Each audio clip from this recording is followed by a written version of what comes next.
India's number 1 varicose veins hospitals ఐబీసీను సంప్రదించండి. మీ నొప్పి లేని ప్రయాణాన్ని ప్రారంభించండి. నమస్తే రమగారు. నమస్తే జయ. రమగారు, చందమామ కథ ఏదైనా చెప్పండి. మోసం చేసే వాళ్ళ కథలు చెప్తాం, మోసగాళ్ళ కథ. ఓ ఒక ఊళ్ళోట ఇద్దరు గురు శిష్యులు లాంటి వాళ్ళు ఉండేవాళ్ళు. దుర్బుద్ధి, వక్రబుద్ధి. వాళ్ళ పేర్లా? అంటే బహుశా పేర్లు అవి అయ్యి ఉండవు, చుట్టుపక్కల జనాలు పెట్టుంటారు. వీళ్ళందరినీ మోసం చేసేవాళ్ళు. చిన్న చిన్న టోకరాలు, చాలా పెద్ద డబ్బు కొట్టేసేది కాదు అది. చిన్నగా బోల్తా కొట్టించి ఆ పూటకి పబ్బం గడిపేసుకోవటం. ఈ దుర్బుద్ధి, వక్రబుద్ధి ఆ ఊరు ఈ ఊరు తిరుగుతూ ఆ ఊళ్ళల్లో జనాల్ని టోకరాలు ఇచ్చేవాళ్ళు. ఈ ఊళ్ళని అయిపోయాక ఒకరోజు పక్క ఊరు వెళ్ళారు. వెళ్ళి అక్కడ స్థిరపడాలి. మనం స్థిరపడాలంటే ఏం చేద్దాము అని ఆలోచించి అట్లా చూసుకుంటూ వెళ్ళి ఏం చేసేట ఒక సావిట్లో మామూలుగా ఇళ్లలో ఎలా ఉండేవి, పాతకాలపు ఇళ్ళు, ముందుకు ఇల్లుండి వెనకాలకి గొడ్ల సావిళ్ళు ఉండేవి. ఇంటి మీద నుంచి ఇటా లోపలికి వెనకాలకి వెళ్తే పెరళ్ళు ఉంటాయి కదా. ముందు సావిళ్ళు ఉండి వెనక్కి ఇళ్ళు ఉండేది అసలు కనపడేదే కాదు, చాలా తక్కువ. అనుకోకుండా వీళ్ళకి ఏం కనపడింది, ఒక శాల పక్కనే ఇల్లు, ఆ శాలకి గేట్ లేదు. శాల అంటే పశువుల శాల. పశువుల శాల. పశువుల శాల ఉండి పక్కనే ఇల్లు ఉంది, పక్క పక్కనే అది ఇది ఇట్లా ఉన్నాయి. దీనికి ఊరికే ఏదో చిన్న గొట్టం లాంటిది అడ్డం పెట్టారు, అంత జోరుగా లేదు. తాళాలు గీడాలు లేవు. ఇంట్లో మరి జనం తక్కువ ఉన్నారో ఏమో, ఎవరు బయట వాకిట్లో కాపలా పడుకోవటం. పాతకాలం ఏం చేసేవాళ్ళు పెద్దవాళ్ళు, వాళ్ళు వాకిట్ పంచలో పడుకోవటము, వాకిట్లో మంచం వేసి పడుకోవటం, అరుగు మీద పడుకోవటం. ఎవడైనా మనిషి కదిలేసరికి ఎవడరా అంటూ ఉండేవాళ్ళు. వీధి కుక్కలు ఉండటము, గొడ్లే కొత్త మనిషి వస్తే ఎడ్లు గిత్తలు అవి బుసలు కొట్టడం ఏదో ఉండేది. అరుస్తాయా రమ్మగారు?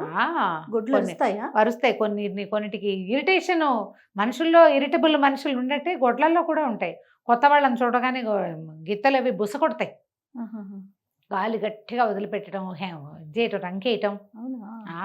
గేదెల్లో కూడా ఒకటి రెండు ఒప్పుకోవు, కొత్త మనిషిని యాక్సెప్ట్ ఒప్పుకోవు, ముట్టుకోవడానికి కూడా ఒప్పుకోవు. అన్నీ కాదు, అన్నీ సాధువుగా ఉంటూ ఉంటాయి. ఒక్కొక్కటి రెండు వాటి వల్ల అవి కాపలాగా కూడా పరిణమిస్తూ ఉంటుంది అనమాట. అయితే ఇవి ఏం చేశారు వీళ్ళు, ఆ శాలలో ఒక ఎద్దు ఒకటి కనపడింది. ఏదో వెనక్కి ఒంటెద్దు బండి ఉంది, గొడ్లు ఏవో ఇంకా ఉన్నాయి. వీళ్ళు ఏం చేశారంటే ఆ ఎద్దు సాధువుగా ఉంది, దాని దారిని అది ఎటాగో చూస్తుంది. పడుకుని ఉండే దాన్ని అయితే లేవదీయలేకపోయేవారు. అది నిలబడి ఉంది, ఏ మూత్రించడానికో నుంచున్నట్టుంది. చల్లగా మెడలోంచి తాడోడు తీసుకుపోయి ఎక్కడో అడవి వైపుకి తీసుకెళ్ళి అక్కడ కట్టేసి పరిగెత్తుకుంటూ ఊళ్ళోకి వచ్చేసారు. తెల్లవారేసరికి ఓ సత్రంలో చేరారు.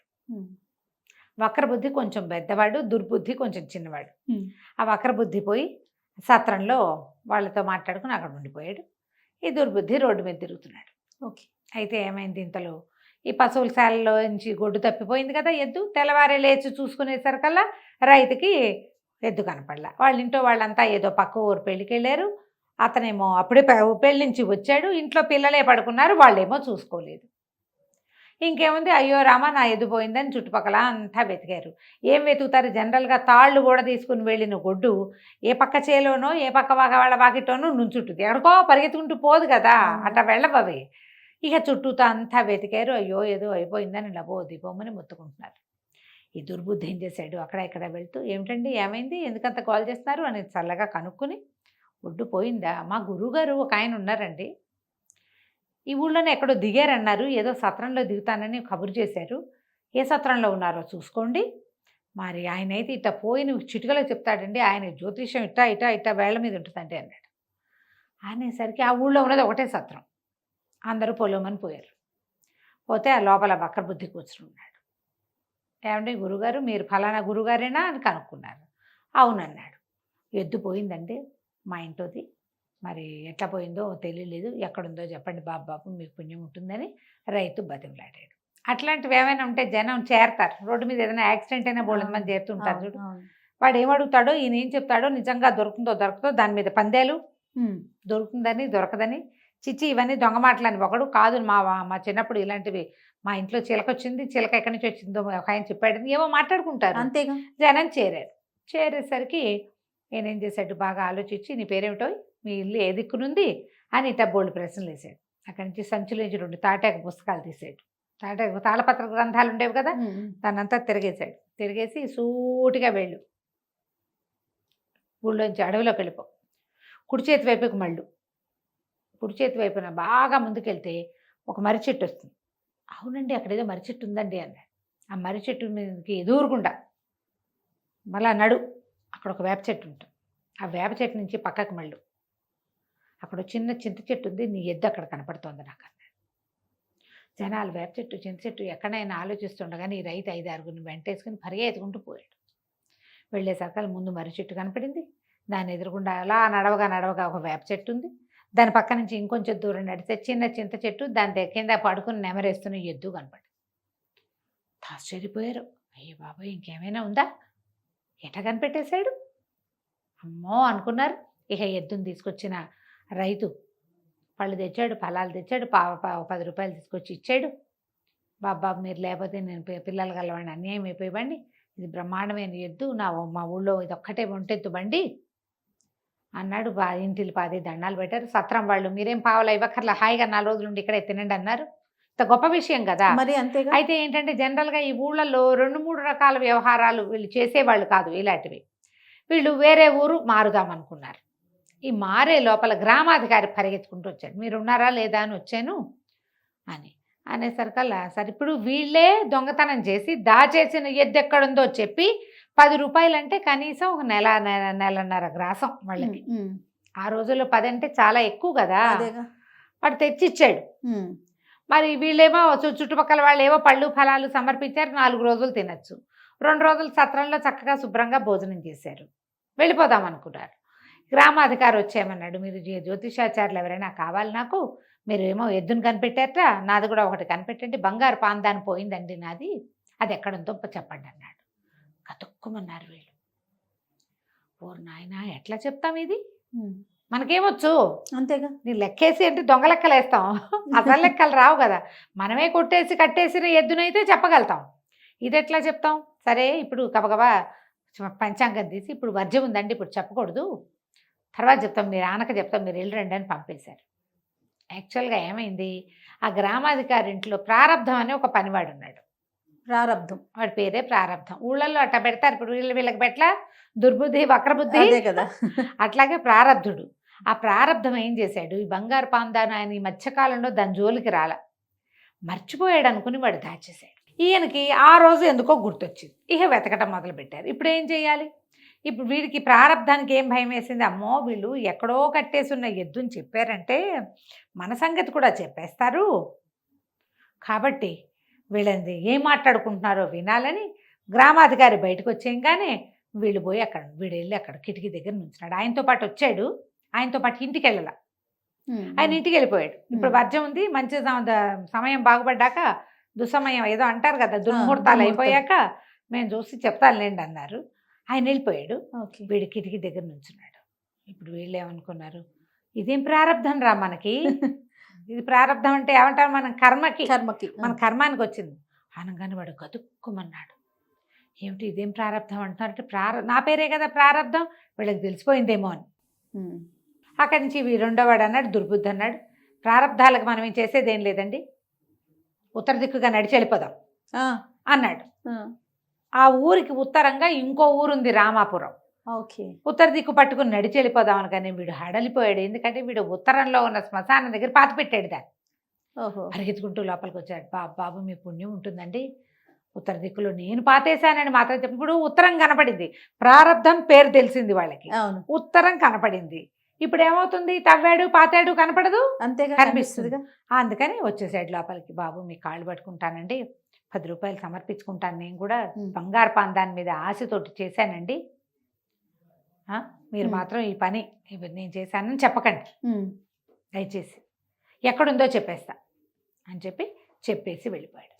వీళ్ళు అమ్మాయి అనుకుని మర్నాడు పొద్దున్నే గ్రామాధికారిని కేకేసి, ఉత్తరంగా ఉన్న శ్మశానానికి ఒక సావిడి ఉంది, సావడి మొదటి మెట్టు దగ్గర తవ్వి పాత పెట్టబడి ఉంది మీది, ఎవరు అంటే అది కనిపించట్లేదని చెప్పేశారు. ఎవరు చేశారు అంటే ఎవరో చేశారు. మీకు శ్మశానంలో పాత పెట్టబడ్డ వస్తువు గురించి మనం తెచ్చుకోవటమే తప్పు, అవును పాపం, అవును అయినా తెచ్చుకున్నాం, ఏదో బాగు చేసి వేడి నీళ్ళు పోసి పసుపు నీళ్ళు చల్లి పాలతో కడిగి లోపల పెట్టుకోండి. వ్యక్తిని గురించి అడిగామనుకోండి, వ్యక్తి కనపడ్డాడంటే వ్యక్తితో ఏమైనా ఆత్మలు మీ ఇంట్లోకి వచ్చేస్తాయి, అని వాడిని బెదిరించారు ఆ, గ్రామాధికారిని. ఆ, గ్రామాధికారి సరే అంటాడుగా, అంతేగా. ఊరుకున్నాడు. 2 రోజులు మా ఇంట్లో ఉండండి అని పిలిచాడు. 2 రోజులుండి వెళ్ళిపోదాం అనుకున్నారు. ఈ 2 రోజుల నుండి వీళ్ళు బయలుదేరే సమయానికి వీళ్ళకి తిండి అవి కట్టిస్తున్నారు ఇంట్లో వాళ్ళు. ఆ సమయానికి రాజుగారి దగ్గర నుంచి ఒక ఫర్మానా వచ్చింది. మ్హూ. అక్కడి నుంచి ఏమైంది, రాజుగారు ఏం పంపించారు ఫర్మానా, రాజుగారి గట అప్పుడు ఆ కాలంలో ఈ ఊళ్ళన్నిటికీ పెద్ద రాజు ఒక ఆయన ఉన్నాడు. ఆయనకి ధర్మపాలుడని ఒక వ్యాపారస్తుడు వచ్చాడు. ఆ వ్యాపారస్తుడట చాలా సరదాట అతనికి. పందాలు కడతాడు. అతనికి 7 ఓడలు ఉన్నాయి. ఆ 7 ఓడల్ని రాజుగారు, మనకి రాజధాని నగరం నౌకలు ఆగే నగరం అనమాట. ఏమనాలి దాన్ని మనం, కోస్తా ప్రాంతం, తీర ప్రాంతంలో ఉంది రాజధాని. 7 పడవల నిండా వస్తువులు ఉన్నాయి. పడవలతో సహా ఇక్కడ దిగాడు ఆ ధర్మపాలుడు. రాజుగారిని చూడబోయాడు, ఏవో కానుకలు సమర్పించాడు. పిచ్చాపాటి మాట్లాడుకున్నప్పుడు పందెం వేసుకుందామని ఏం చేసేట, ఒక ఇంత బాక్స్ చూపించాడు, ఒక పెట్టె. ఈ భోషాణంలో ఏముందో చెప్తే మ్. నా 7 పడవలు మీకు ఇచ్చేస్తా. ఓహో. మీరు సరిగ్గా చెప్పలేకపోతే మీ రాజ్యం నాకు ఇచ్చేయాలి, ఇది పందెం. రాజుగారికి రాజ్యం నాకు ఇచ్చేయాలి వినపడలా పెద్దగా, మ్. అది బరువుగా అనిపించలే. 7 పడవలు మన సొంతం అవుతాయన్న పాయింట్ అనిపించింది. ఏమనుకున్నాడు, మన రాజ్యం నిండా బోళ్ళంత మంది జ్యోతిష్ శాస్త్రవేత్తలు ఉన్నారు, అసలు కంటితో చూడకుండానే అక్కడెక్కడో అది జరిగింది, ఇక్కడెక్కడో ఇది జరిగింది చెప్తారు, ఇది మాత్రం చెప్పలేరు, ఓహో. చెప్పేస్తారు. కాబట్టి అప్పుడు 7 పడవలు మన రాజ్యానికి ఏమంటే బోల్డ్ అంత సంపద, సంవత్సరపు వ్యాపారపు సరుకు అని ఈయన ఉత్సాహంగా, ఈ డబ్బాలో ఏముందో మేము చెప్పగలమని పందెం కట్టాడు. పందెం ఏమిటి, ఇస్తే 7 పడవలు, వస్తే రాజ్యం. బాగుంది. ఇదే కదా. అక్కడి నుంచి ఏమైంది, వాళ్ళని వీళ్ళని పిలిచాడు. ప్రతి వాళ్ళు ఆ డబ్బా చూస్తారు, దాన్ని కదుపుతారు, దాంట్లో ఏదో ఉందని తెలుస్తోంది, అంత ఉంది బాక్స్. ఈయన పెట్టే, కానీ ఏముందో ఇది చెప్పలేకపోయారు. ఓ వాసన లేదు, ఓ రంగు రుచి వాసన ఏమీ లేవు, ఏమీ తెలీదు, ఏదో కదులుతోంది లైట్గా. వాడు ఏం పెట్టాడు ఎటా తెలుస్తుంది, అదేగా. దాంతో ఇహ తెలియలే. జ్యోతిష్ శాస్త్రవేత్తలంతా పెద్ద విరిచారు, మా వాళ్ళు కాదంటే రాజుగారికి బెంగ పట్టుకుంది. ఓ నాయనో, రాజ్యం ఇచ్చేయాలి. మొదట వినపడలా, తర్వాత 4 రోజులకి తెలిసింది. వచ్చేసరికి తెలిసింది. అక్కడి నుంచి ఉత్తరాలు రాశాడు అందరికీ, గ్రామాధికారులకి. మీ ఊళ్ళో ఎవరైనా అత్యద్భుతమైన జ్యోతిష్ శాస్త్రవేత్తలు ఉండి ఘటనా సమర్థులు ఎవరైనా ఉంటే వాళ్ళని బట్టు రండి. మనవాడేమో ఈ ఊరి గ్రామాధికారి, అయ్య బాబోయ్ ఎంత అవకాశం, రాజుగారి దగ్గర మీ ప్రతిభను చూపించవచ్చు, మీరు ఎక్కడో దాచిపెట్టబడిన పాందాన్ని ఇంకెక్కడో దాచిపెట్టబడ్డ ఎద్దుని పూడ్చిపెట్టబడ్డ పాందాన్ని పట్టుకున్నారు, ఇది మాత్రం చెప్పలేటండి, పదండి మన రాజుగారి దగ్గరికి వెళ్దామని అప్పటికప్పుడు ఒంటెద్దు బండి కట్టించి ఈ దొరగారులు ఇద్దరిని, దుర్బుద్ధిని వక్రబుద్ధిని ఇద్దరిని బండెక్కించి తను కూడా వాళ్ళ వెంబడబడి వచ్చాడు. ఓకే. వాళ్ళకి ఏం చేయాలో తెలియలే, కానీ రాచమర్యాదలు జరిగినాయి. గ్రామాధికారి మిగిలిన గ్రామాల నుంచి పెద్దగా ఎవరు రాలా. మన గ్రామాధికారి ఏమో రాజుగారికి, వీళ్ళు ఇంద్రుడు చంద్రుడు మామూలు వాళ్ళు కాదు, గురుశిష్యులు ఇద్దరు, వాళ్ళ దగ్గర పుస్తకాలు ఉన్నాయి, తాటాకు పత్రాలు ఉన్నాయి, వాటితో చూసి చదివారంటే ఏదైనా చెప్పేస్తారండి అన్నారు. సరే వీళ్ళకి ఏం చేయాలో తెలియదు, పారిపోవాలి. ఇప్పుడు చెప్తే ఒక రకం, చెప్పలేం మనకు అంతే. తెలీదు. చెప్పకపోతే రాజుకి రాజ్యం పోవడం కాదు, రాజు చేతిలో తమ ప్రాణాలు కూడా పోతాయి. అవును. ఏం చేయాలి, బతుకుంటే బలిసాగు తినచ్చు, పారిపోదాం అనుకున్నారు. అయితే ఇప్పుడు రోజులు బాగుండలేదు, మనకి ఇంకా సమయం ఉంది కదా, 3 రోజుల వ్యవధి ఉంది. ఈ 3 రోజుల్లో చెప్తాము అంటే ఈ 3 రోజులు 2 రోజుల పాటు వీళ్ళకి అంగరంగ వైభవంగా అన్ని ఏర్పాట్లు చేశారు. హాయిగా రాజభోజనం, రాచనిద్ర, రాచబట్టలు, రాచ స్నానాలు, ఇక చెప్పద్దు, ఒకటి కాదు, అన్నీ లభించినాయి. 2వ రోజు రాత్రి పారిపోయారు వీళ్ళు. ఓకే. ఇదేమిటి ప్రాంతం, రోడ్డు లేదు దీనికి, ఒకవైపు అంతా ఊరు, రెండో పక్క అంతా సముద్రం. ఓకే. వీళ్ళు లోపలికి వచ్చిన దారిలోంచి బయటికి వెళ్తే వాళ్ళు పట్టేస్తారు. అందుకని 2వ దారి గుండా బయలుదేరి సముద్రం చేరారు. ఎంతో కొంత ఏదో ఒక దీవిని పట్టుకుందామని ఇక వచ్చిన తెప్ప వేసుకొని ఈదడం మొదలెట్టారు. ఈదగా ఏమైంది, లోపల ఒక పెద్ద పడవకి తగులుకున్నారు వీళ్ళు. సరే ఈ పడవ ఎక్కేద్దాము, పడవలో పడుకుని పడవతో పాటు పారిపోదాం. పడవలో ఏమిటి 1-2 సామాన్లు, అదేం చిన్న పడవ కాదు, పెద్ద నౌక. ఓకే. ఏ సందు కింద దాక్కున్నా, తాళ్ళ కింద దాక్కున్నా వెళ్ళిపోతాం కదా. ఇద్దరు మెల్లిగా ఆ పడవకి 5-6 పక్కల నుంచి తాడు నిచ్చెనలు వేళ్లాడేస్తున్నాయి. ఇద్దరు తాడు నిచ్చెను పట్టుకుని ఎక్కారు. వీళ్ళు ఎక్కి ఒక కిటికీ లాంటి దగ్గరికి చేరారు, పైకి ఎక్కుతూ ఇద్దరు. చేరేసరికల్లా ఆ కిటికీ దగ్గర ఎవరో మనుషులు మాట్లాడుతున్నట్టుంది. ఇద్దరు కిటికీ పుచ్చుకుని వేళ్లాడుతూ దాని మీద కూర్చొని విన్నారు. లోపల ఒక ముసలివాడు, ఒక వృద్ధుడు, ఒక చిన్న పిల్ల మాట్లాడుకుంటారు. అది ఒక 4-5 ఏళ్ల పిల్ల. నువ్వు పిల్లని పడుకోమంటాడు ముసలాయన. అదేమో నేను పడుకోనంటుంది. నన్ను నిద్ర రావట్లేదు, ఏదైనా నాకు అది చెప్పు, ఆ విషయం చెప్పు, ఈ విషయం చెప్పు అని తాత రాజుగారికి చూపించింది ఇనపెట్టెలో ఏముంది అని అడిగింది. ముసలివాడు అన్నాడు, రేపటి తెలుస్తుంది కదే, రేపే డెడ్ లైను, రేపు ఎటాగో తెలుస్తుంది అంటే అదేదో నువ్వు చెబితే కానీ నేను పడుకోను. నువ్వే కదా పెట్టావు, ఏం పెట్టావో చెప్పు, ఏం పెట్టావో చెప్పు అని పదే అడిగింది. వీళ్ళు చెవులు రెక్కించి విన్నారు. ఆ పెద్ద ఇనపెట్టెలో ఒక వెండి పెట్టుంది, తర్వాత ఒక చెక్క పెట్టుంది, తర్వాత ఒక చిన్న పర్సు ఉంది. అందులో ఒక చిన్న అత్తరు సీసా ఉంది, మల్లెత్తరు. అది పెట్టారు. అంతే. వాళ్ళు మూత తీయలేడు రాజు, ఎలాగో దాని సంగతి చెప్పలేడుగా, ఈ రాజ్యం మందైపోతుంది అని ముసలాయన చెప్పాడు. ఓకే. పిల్ల బాగా చప్పట్లు కొట్టింది. ఏం చక్క మనం రాజ్యంలో ఉండిపోదాం, ఈ పడవలో ఉండద్దు, లోపల ఊళ్ళోకి వెళ్ళిపోదాం అంటే మనం ఇంక ఇక్కడే ఉంటాం అని చెప్పాడు. ఈ మొత్తం విన్నారు వీళ్ళిద్దరు. ఇంకేమిటి, దొరికేసిందిగా, అంతేగా. గబగబా మళ్ళా తాటినిచ్చిన దిగేసి తాము తెచ్చుకున్న తెప్పెక్కి ఈదుకుంటూ పోయారు వెనక్కి. వెళ్ళి రాజప్రాసాదంలో పడుకున్నారు. పడుకుని మర్నాడు పొద్దున రాజుగారు చెప్పారు, ఇనపెట్టె తెప్పించండి అన్నారు. పెట్టారు. ఈ ఇనపెట్టెలో ఒక వెండి పెట్టె ఉంది అని చెప్పారు. మూత తీశారు. వెండి పెట్టె తీసి దొరికింది. తీశారు. వెండి పెట్టెలో ఒక చెక్క పెట్టుంది అన్నారు. అది కూడా తీశారు. లోపల ఒక చెక్క పెట్టుంది. ఆ చెక్క పెట్టెలో ఒక చిన్న పర్సు ఉంది, తోలు సంచి ఉంది. తోలు సంచి తీశారు. ఈయన ఉన్నాడు కదా నౌకా తాలూకు ధర్మపాలుడు, ఆయన అట్లా చూస్తున్నాడు. ఒరు వీళ్ళు దుంపదేగా ఇన్నిట కనిపెట్టారు వీళ్ళు. ఇప్పుడు ఈ తోలుపేటలో, ఈ తోలు సంచిలో మల్లెత్తరుంది, కావాలంటే చూడండి అన్నారు. జనం అంతా చప్పట్లు కొడుతున్నారు. తోలు సంచి ఓడదీస్తే అందులో చిన్న అత్తరు సీసా ఉంది. అది ఓపెన్ చేసేసరికి అలా మల్లెపూల వాసన ఊపాడిస్తుంది. చాలా ఆశ్చర్యపోయాడు ధర్మపాలుడు. ఎంత తెలివిగల వాళ్ళు అని చెప్పి తమ 7 పడవల్లో ఉన్న సరుకు దింపేశాడు ఈ రాజ్యానికి. పడవలు ఇవ్వటం కాదు, మొత్తం సరుకు అంతా ఇచ్చేశాడు. వీళ్ళకి సంవత్సరానికి సరిపడా వ్యాపారం అది. ఇచ్చేసి, ఇంత గొప్ప జ్యోతిషాస్త్రవేత్తలున్నారు, ఇక మీకు తిరుగులేదు మహాప్రభు, మీరు చాలా అదృష్టవంతులు, ఓహో అని అందరూ ఓహో అన్నారు.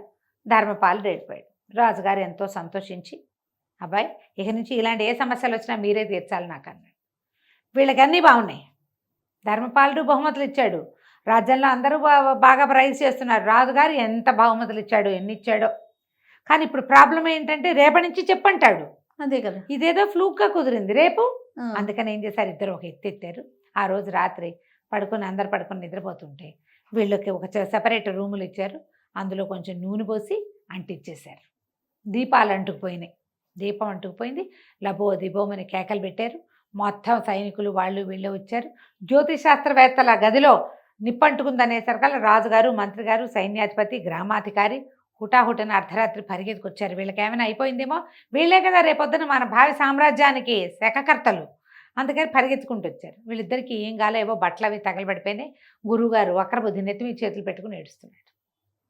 దుర్బుద్ధి ఏమో కాసేపు ఏడుస్తాడు, కాసేపు ఓదారుస్తున్నాడు. ఏం జరిగింది మీకేం అవ్వలేదు కదా అంటే, మాకేం కాలేదండి, కానీ మా గురువుగారి తాలూకు మంత్రాల సంచి ఉన్నాయి కదా, పుస్తకాలు ఉన్నాయి కదా, పుస్తకాల సంచి గ్రంథాలు తగలబడిపోయినాయండి.